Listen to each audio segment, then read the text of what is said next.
બગદાણા બબાલમાં મોટો ધડાકો, કોળી યુવાનને મારવાના મામલે પાટીદાર મહિલાના આરોપથી ખળભળાટ.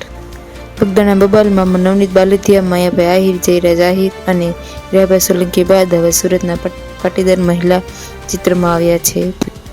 સુરતમાં રહેતા પાયલબેન વઘાસિયાએ નવનીત બાલદિયા ઉપર 3 થી 4 કરોડની માટી ચોરીનો ગંભીર આરોપ લગાવ્યો.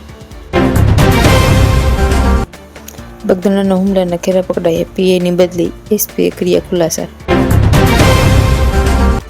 વર્ષ 2024નું પૂર્વાનુમાન, 2 સૂર્યગ્રહણ અને 2 ચંદ્રગ્રહણને કારણે આ વર્ષ ભારે.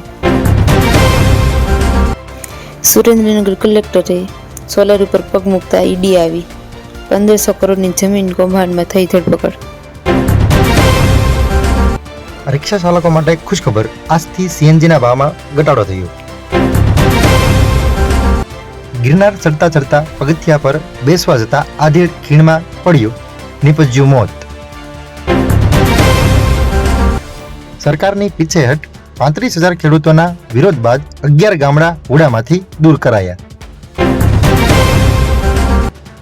મોદી સરકારની 2026ની બ્લુપ્રિન્ટ, 7 મોટી જાહેરાતો અને પ્રોજેક્ટ જે સામાન્ય માણસને આપશે મોટી રાહત. ચીને રચ્યો ઇતિહાસ, 700 કિલોમીટર પ્રતિ કલાકની ઝડપ ધરાવતી હાઈ સ્પીડ ટ્રેનનું સફળ પરીક્ષણ. દૃશ્ય ગુજરાત, ઠંડા પવનના સુસવાટા સાથે 10 ડિગ્રી સુધી ગગડશે તાપમાન, અંબાલાલ પટેલની આગાહી. મ્યાઉ મ્યાઉના નામે મોતનો વેપાર, વોશિંગ પાવડર નિરમા અને ટાઇડ્સ નીકળ્યા કોડવડ. સુરતમાં નશાના સોદાગરોની નવી સાલ.